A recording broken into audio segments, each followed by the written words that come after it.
शिवाय। हर हर महादेव शंभू। हर हर महादेव मित्रों, जय माता दी। माँ भगवती की कृपा से कहीं ना कहीं जो चर्चा अब पहुंच चुकी है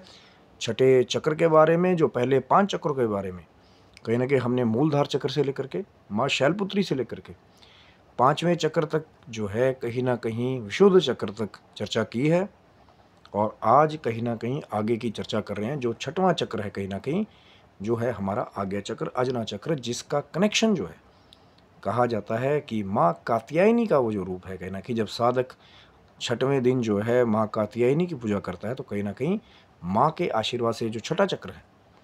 उसको जागृत करके इसके साथ वो जो शक्तियाँ जुड़ी हुई हैं इंट्यूशन की, और कहीं ना कहीं पास्ट प्रेजेंट फ्यूचर देखने वाली वो जो सिद्धि है कहीं ना कहीं वो भी इसी से जुड़ी हुई है, जो कि भगवान शंकर का स्थान बताया जाता है। और एलिमेंट जो है कहीं ना कहीं या इसका तत्व जो है वो प्रकाश बताया गया है, क्योंकि ये प्रकाश का और ज्ञान के उदय का कारक है। और जो इसका रंग है कहीं ना कहीं, अब कई जगह गहरा नीला, कई जगह जामुनी, तो इंडिगो कलर जो है कहीं ना कहीं इस चक्र का बताया जाता है। लेकिन बहुत बिरले बिरले योगियों की कहीं ना कहीं यहाँ तक पहुँच होती है और सब यहाँ तक नहीं पहुँच पाते। लेकिन जब माँ कात्यायनी की कृपा हो जाए कहीं ना कहीं, और भगवान शंकर का भी ये स्थान है, तो फिर कहीं ना कहीं वो जो सुपर नेचुरल जो एलिमेंट है जिसके बारे में बात कर रहा था कि ऊपर के चक्रों की कुछ खास शक्तियाँ हैं,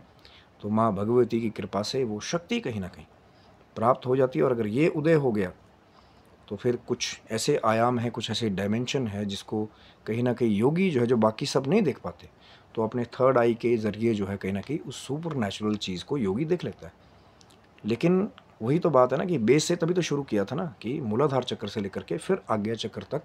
जो बेसिक, जो अगर शक्तिपात किसी गुरु के द्वारा नहीं हुआ, जिसकी खुद की कुंडलिनी जागृत हो या चक्र जागृत हो, तो फिर बेसिक जब आप नीचे से साधना शुरू करेंगे तब जाकर के कहीं फिर वही साधना जो है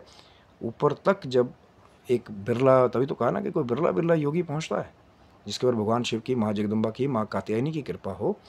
तो फिर वो जो शक्तियाँ हैं कहीं ना कहीं, जैसे मैंने बताया इंट्यूशन, कुछ ऐसी चीज़ें देख लेना जो बाकी सब नहीं देख सकते, या कहीं ना कहीं फोरकास्टिंग, पहले क्या होने वाला है नहीं होने वाला है, पास्ट प्रेजेंट एंड फ्यूचर वाली जो सिद्धि है। लेकिन ये जो असली सिद्धि है कहीं ना कहीं ये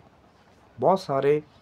जब आप समर्पण करते हैं, श्रम होता है, भाव होता है, तब जाके कहीं ना कहीं वो चीज़ प्राप्त होती है। कहना बहुत आसान है, ये वाली सिद्धि होगी, पर्चा सिद्धि, ये सिद्धि, वो सिद्धि, लेकिन जो असली है कहीं ना कहीं, जो असली में देख लेने वाले हैं वो बहुत ही बिरले बिरले हैं। और जब माँ की कृपा हो जाती है तब जा कर के ये चक्र जो है जागृत हो जाते हैं, शक्तियाँ जागृत हो जाती हैं। जो कुंडलिनी शक्ति है जो अंदर छिपी हुई है, धीरे धीरे जब उसकी पहुँच ऊपर तक हो जाती है और आज्ञा चक्र से ऊपर कहीं ना कहीं वो शक्ति पहुँच जाती है, तो फिर वो भी चीज़ मुमकिन हो जाती है जो फिज़िकल वर्ल्ड में कई बार मुमकिन नहीं है। वो भी माँ भगवती की कृपा से सब मुमकिन हो जाता है, कि शक्ति ही ऐसी है जिसका कहीं ना कहीं एक अनमैच्ड जोड़ है, कहीं ना कहीं कोई लिमिटेशन कई बार जो है योगी जितना अपने हिसाब से जान पाए वो उतना ही बखान कर पाते हैं। और जिन्होंने कहीं ना कहीं उस शक्ति को बहुत ज़्यादा करीब से कहीं ना कहीं उनकी कृपा प्राप्त की है, तो कई बार वो बताते नहीं हैं। जैसा मैंने पहले कहा था कि जो होते हैं वो बताते नहीं, और जो बताते हैं वो होते नहीं। तो कहीं ना कहीं ये जो आज्ञा चक्र है माँ कात्यायनी की कृपा से बहुत सारे साधक जो इसको जागृत करके कहीं ना कहीं वो जो गुप्त सिद्धियाँ हैं कहीं ना कहीं इंट्यूशन से जुड़ी उसको प्राप्त कर लेते हैं। और आगे भी कहीं ना कहीं जो बाकी चक्र के बारे में कहीं ना कहीं रहस्य जो रह गया है, सहस्त्रार और जो कुछ ऊपर के भी 2 स्थान हैं जिसके बारे में सब लोग बात नहीं करते, तो चैनल को सब्सक्राइब रखिएगा। हो सकता है बहुत जल्द अगली वीडियो में कहीं ना कहीं आपके साथ वो आखिरी चक्र और कहीं ना कहीं वो जो 2 गुप्त स्थान है ऊपर, उसके बारे में कहीं ना कहीं चर्चा करेंगे, क्योंकि कुछ एक ऐसे रहस्य हैं जो सबके साथ नहीं बताए जाते। अभी मैं आपको जितना बता रहा हूँ शायद ये बहुत कम लेश मात्र है, ये चर्चा बहुत बड़ी है और शक्तियाँ उससे भी बड़ी हैं। नाम तो बड़े हैं ही, लेकिन उन शक्तियों के जो काम हैं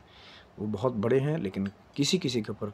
भगवान शिव की, माँ जगदम्बा की जब कृपा होती है तो साधक वो भी पा लेता है जो कई बार उसने सोचा भी नहीं होता। और ऐसे ऐसे चमत्कार छिपे हुए हैं जब उसके एक्सपीरियंस होते हैं, तो फिर कहीं ना कहीं जो है अपने आप ही आदमी ये कहता है कि मुझे पहले क्यों नहीं मिला। पर मिलेगा तो तब जब भगवान शिव की, माँ जगदम्बा की कृपा होगी। और कहीं ना कहीं आप चैनल को सब्सक्राइब रखें, क्योंकि अभी भी थोड़ा सा रहस्य जो है वो बाकी है, आपके साथ आगे शेयर करने की कोशिश करेंगे। तब तक सभी बंधुओं को हर हर महादेव शंभु। जय माता दी मित्रों आप सबको।